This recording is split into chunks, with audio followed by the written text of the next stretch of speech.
High friends, welcome to Sam's kitchen. Friends, mostly अशी complaint असते ना की आमच्याकडे आहे ना बीट खात नाही, लहान असो किंवा मोठे असो। मग आपण आहे ना बीटरूट कसं काय इन्क्लूड करायचं फूडमध्ये, म्हणूनच आज आपण आहे ना एक स्पेशल प्रोटीन पराठ्याची एक रेसिपी करत आहोत।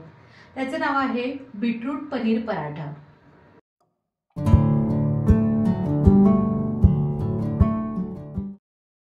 बीटरूट पनीर पराठ्यासाठी ना आपल्याला कणिक भिजवायची आहे। त्या कणकेसाठी ना आपल्याला बीटरूट प्युरी लागणार आहे। तर ही आपण कशी केली आहे की बीट आहे ना आपण कट करून आहे ना त्याचे तुकडे करून घेतलेत आणि छानपैकी 2 शिट्ट्या करून आपण आहे ना गार करून फक्त मिक्सरमधनं वाटून घेतली आणि अशी मस्तपैकी आहे ना पेस्ट तयार झालेली आहे। आता पराठ्याची आपण कणिक भिजवून घेणार आहोत। त्यासाठी मी 2 बाउल आहे ना आपलं गव्हाचं पीठ असतं, कणिक असते ती घेतलेली आहे।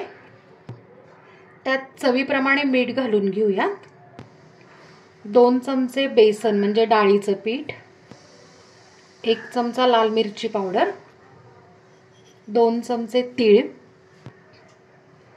2 ते 3 चमचे आपण जी बीटरूटची प्युरी करून घेतली होती ना, पेस्ट करून घेतली ती टाकून घेऊया। आता हे सगळं मस्त आहे ना मिक्स करून घेऊया। मिक्स झाल्यावर ना थोडं थोडं पाणी टाकून आपण छानपैकी आहे ना मीडियम कन्सिस्टन्सीची कणिक मळून घेऊया। जसं आपण पोळीला कणिक मळतो ना, सेम तशीच कणिक छान आपण भिजवून घेतलेली आहे। आता त्यात ना थोडंसं अर्धा चमचा आपण तेल टाकून घेऊया आणि छानपैकी ना परत एकदा मळून घेऊ, म्हणजे काय होतं की ग्रीज होतं ते तेल।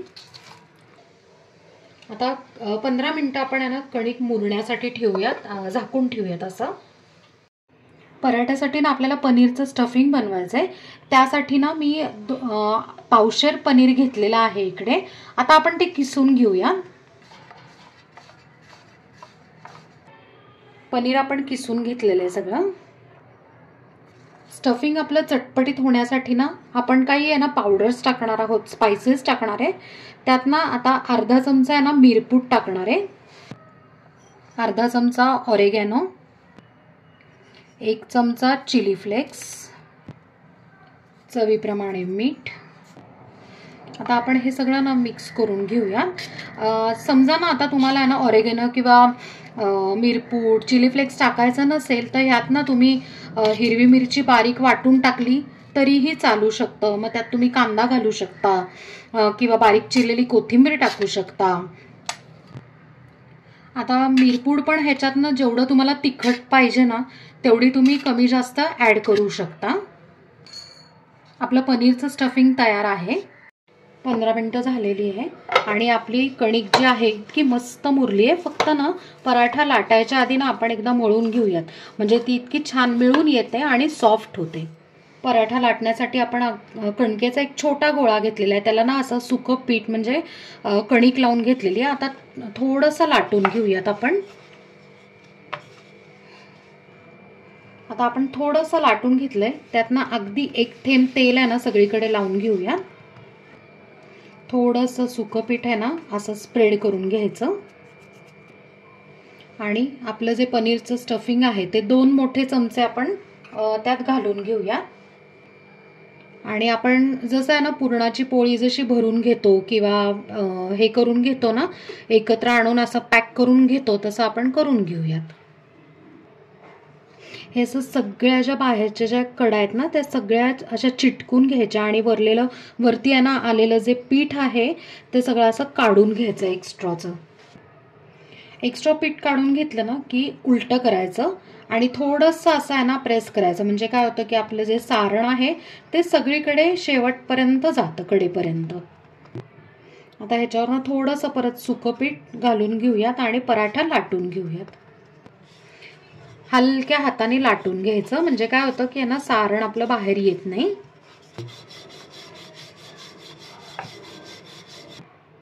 पराठा आपण छान लाटून घेतलेला आहे आणि किंचित जाडसर लाटायचं, म्हणजे काय होतं ना की पनीरचं जे सारण आहे ते बाहेर येत नाही। पराठा तयार आहे। आता आपण भाजून घेऊयात। मी ना तुम्हाला अजून एक पद्धत दाखवते पराठा लाटायची, तुम्ही त्या पद्धतीने सुद्धा लाटू शकता। आता आपण आहे ना कणकेचा आहे ना गोळा घेतलाय, त्याची पूर्ण पोळी लाटून घेऊयात। पूर्ण पोळी लाटून झाली आहे. आता काय करायचं, ही सुरी मध्ये ठेवायची आणि बरोबर इकडे असा कट मारून घ्यायचा, म्हणजे असा इथपर्यंत कट मारून घ्यायचा आहे. आता पनीरचं जे सारण आहे ते असं सगळं ह्याच्यावर स्प्रेड करून घ्यायचं. स्प्रेड करून झाला ना की असं हलक्या हाताने आहे ना थोडंसं प्रेस करून घ्यायचं सगळीकडे. आता आपल्याला फोल्ड करायचा आहे. हा जो इकडचा जो भाग आहे तो डायरेक्ट इकडे घ्यायचा आणि या ज्या कडा आहेत त्या फक्त अशा प्रेस करायच्या. आता हा जो फोल्ड केलेला जो भाग आहे तो इकडे घ्यायचा आणि सेम त्या पद्धतीने आपण आहे ना कडा अशा प्रेस करून घ्यायच्या. आता हा जो भाग आहे सेम इकडून इकडे करायचा आणि कडा अशा मस्त प्रेस करून घ्यायच्या आणि मधला जो भाग आहे तो पण असा छान प्रेस करून घ्यायचा. आता आपल्याला पराठा लाटायचा आहे तर त्यासाठी सुकं पीठ आपण आहे ना दोन्ही साईडला लावून घेऊया आणि हलक्या हाताने आपण पराठा लाटून घेऊ. कसं लाटायचं माहिती का, की ज्या वेळेला अशी साईड आहे ना या साईडनी लाटायचा ना तो आपल्या साईडला हलक्या हाताने असं लाटण्याने ओढून घ्यायचा. मस्त आपण आहे ना हा पराठा सुद्धा थोडासा जाडसर लाटून घेतलेला आहे आणि छानपैकी असा ट्रायंगल शेप पण आलेला आहे. तर आपण पराठा आता भाजायला घेऊया. पराठा भाजण्यासाठी आपण आहे ना तवा ठेवलेला आहे आणि मीडियम गॅस केलाय. आता आपण जो लाटलेला पराठा आहे तो ह्याच्यात घालून घेऊया. 1 ते 2 मिनिटं अजिबात आहे ना त्याला उलटायचं नाहीये. 1-2 मिनिटं झाले ना की पराठा आपण उलटून घेऊया. आता या साईडला ना थोडंसं तेल आहे ना लावून आपण स्प्रेड करून घेऊ. तेलाच्या ऐवजी ना तुम्ही तूप वापरू शकता किंवा जर मुलांना बटर आवडत असेल तर बटर पण आहे ना तुम्ही लावू शकता. 1-2 मिनिटांनी आपण आता पराठा हा उलटून घेऊया. या साईडनी पण थोडंसं तेल लावून घेऊया.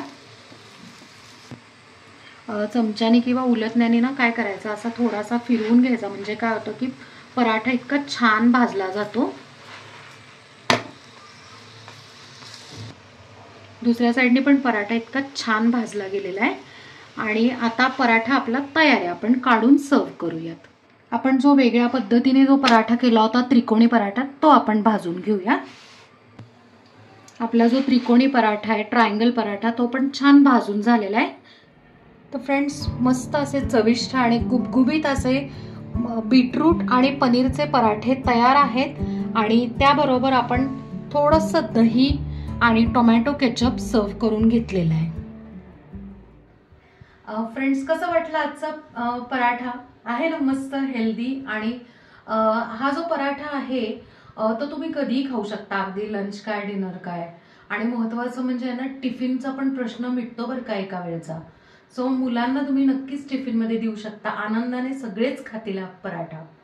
सो नक्की करून बघा आणि मला कमेंटमध्ये सांगा. आपल्या चॅनलला सबस्क्राईब करा, लाईक करा, शेअर करा आणि कमेंट करा आणि बेल आयकन नक्की प्रेस करा नवीन व्हिडिओच्या नोटिफिकेशनसाठी. थँक्यू.